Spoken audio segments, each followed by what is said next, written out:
Bienvenue sur ce plateau spécial dédié à la Journée mondiale de lutte contre le sida, une journée célébrée cette année 2021 sous le thème « Mettre fin aux inégalités, mettre fin au sida, mettre fin aux pandémies ». Au fur des années, on a de nouvelles infections, même s'il y a des décès. Actuellement, les nouvelles infections sont beaucoup plus importantes que les décès. Le taux de prévalence estimé au Gabon est de 4,1%. C'est un chiffre qui date de 2012. Et depuis cette date, nous n'avons pas pu refaire l'EDS. Il y a un EDS qui est en cours et à la suite de cet EDS, nous aurons la nouvelle séroprévalence au Gabon. Si la CNAMGS prend en compte ces bilans, en tout cas, vraiment, ça va faire une bonne chose pour le PVVIH parce que c'est ça le gros problème par rapport au traitement que nous suivons.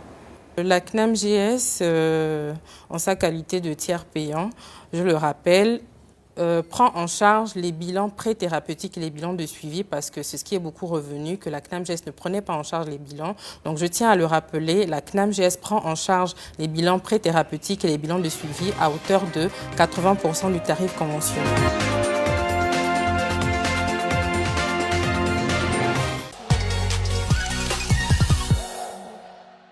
Il y a un constat, le Made in Gabon peine à s'exporter. Qu'est-ce qu'il faut faire selon vous?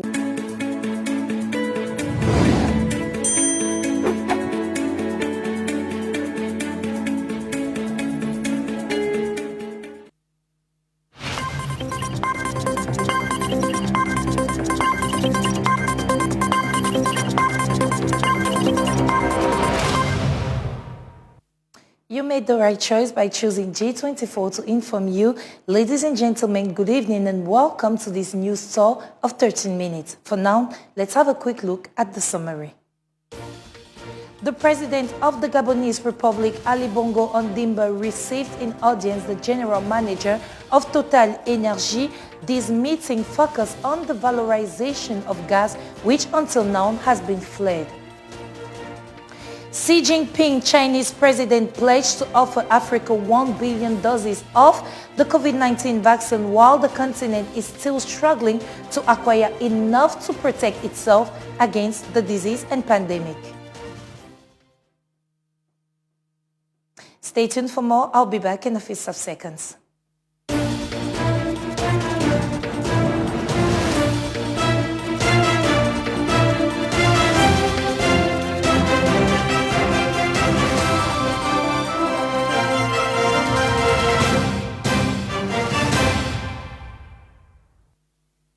Once more, welcome back, ladies and gentlemen. In opening, the President of the Gabonese Republic, Ali Bongo Ondimba, received in audience the General Manager of Total Energy. This meeting on Tuesday, 13 November, focused on the valorization of gas, which until now has been fled. The details are given by John Cyril Ondo Mungue. It was an interview with a strong economic and social tone that the President of the Republic granted to the African Director of Total Energy. The company Total Energy is transforming itself to develop other forms of energy other than oil and gas. It was therefore important to share with the head of state the action we intend to take in this direction in Gabon. It includes the development of solar energy, but also action to develop the forest as a carbon sink. As a major player in the oil sector and fully committed to the Gabonese Republic, the French oil giant is redeploying in our country with promising prospects. In Gabon, we have an important historical partnership, so we are redeploying but remain active in Gabon, both in our traditional businesses, but also by developing new activities. We want to launch extremely strong action to reduce gas flaring. It is then important that this gas is recovered, so all the players in Gabon must be able to contribute to recovering the gas, which will not longer be flared. Present in Gabon for more than 8 decades, the French oil giant, the leading distributor of products in the country, is also involved in environmental and social actions. Still in Gabon, after a hibernation period of nearly 10 years, following the abandonment of the iron ore extraction project of the Belinga deposit by China Machinery Engineering Corp, it is the fourth secure metals group of Australian billionaire Andrew Forrest that has fallen under the spell of what promises to be one of the largest iron ore deposits ever discovered in Africa. Once more, we listen to Jean Cyril Ondomungu, who has the latest. The Australian mining group has just signed a 12 to 18-month study agreement with the Gabonese state in search of a new lease of life since the health crisis due to coronavirus suffocated the world economy.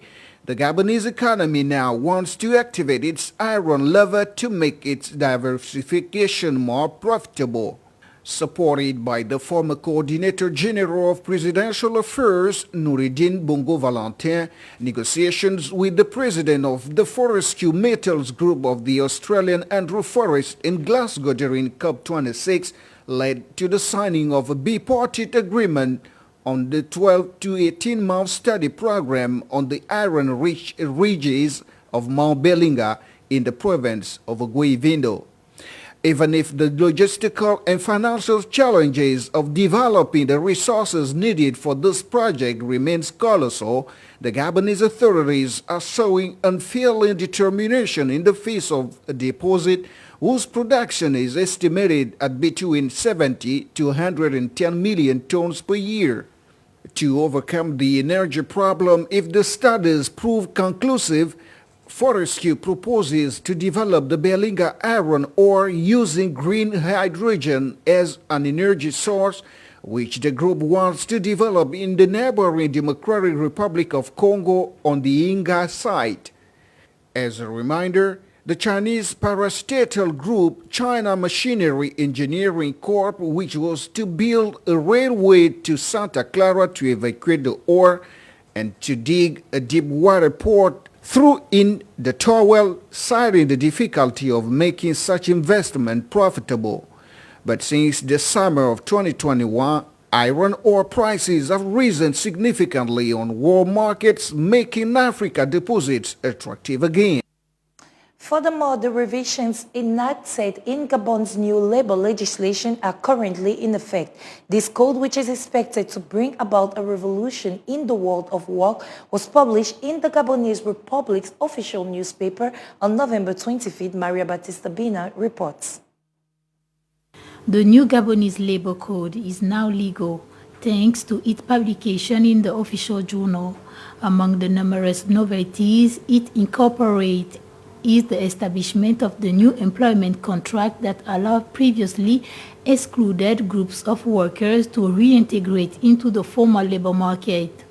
Seasonal, temporary, part-time, and intermittent contracts are examples. Indeed, by codifying many contractual types, the labor code revision now introduces additional freedom. Furthermore, daily and weekly workers now have access to the most significant social safety net, including health insurance through the National Health Insurance and Social Guarantee Fund and Social Security through the National Social Security Fund. Another new feature is the fixed-term contract, which has been shortened from 4 years to 2 years. This clause is intended to assist the workers by allowing his fixed-term contract to be converted into an open-ended contract sooner if the company desires to keep him. The process of terminating a contract amicably has been improved and now benefits both the employer and the employee.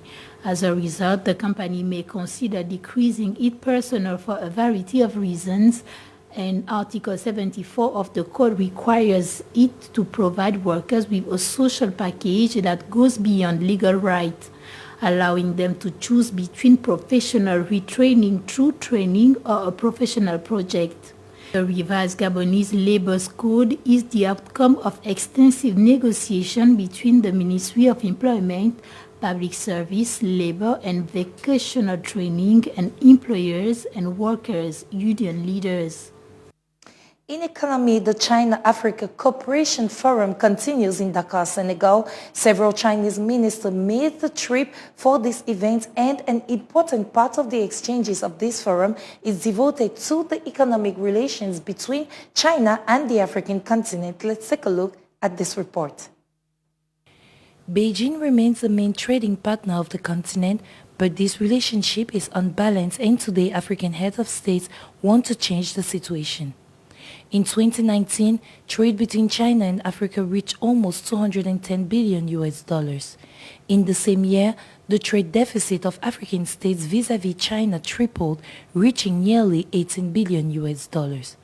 Clearly, China exports far more products to Africa than it imports. In addition, it exports high added value manufactured products while it mainly imports raw materials. This situation is unbalanced and should change, according to Macky Sall, the Senegalese president. Africa should accelerate the development of industrial capacities so that the continent facilitates the access of its product to the Chinese market. Also, better access of African products to Chinese electronic platforms would help increase the volume of trade to the benefit of both parties.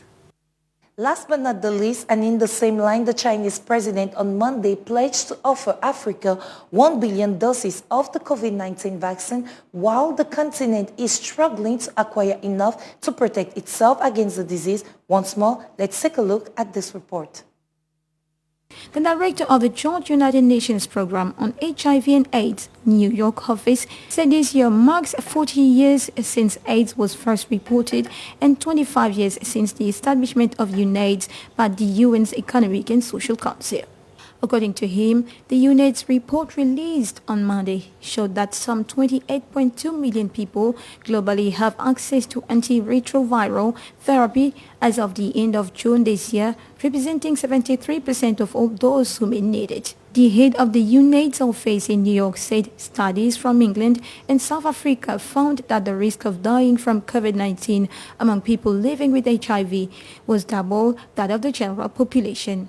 While Sub-Saharan Africa is home to 2/3 of people living with HIV, less than 3% of people in Africa had received at least one dose of COVID-19 vaccine by July 2021. The director also added that COVID-19 lockdowns and other restrictions disrupted HIV testing and in many countries led to a steep drop in diagnosis and referrals to HIV treatment.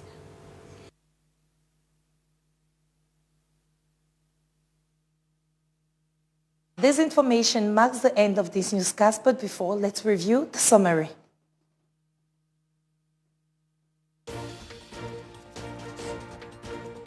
The President of the Republic, Ali Bongo Dimba, received in audience the General Manager of Total Energy.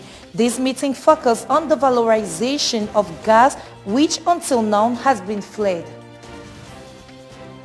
Xi Jinping pledged to offer Africa 1 billion doses of the COVID-19 vaccine, while the continent is struggling to acquire enough to protect itself against the disease. Thanks for staying faithful to our newscast. Information continues on G24 and our social medias. Subscribe, share, and stay tuned for more programs. The next rendezvous of information in English is at 10:30 p.m. local time. Meanwhile, at 8 p.m. local time, Gao Mapesi, the legend, inform you in French. Till we meet again, take care of yourselves and goodbye.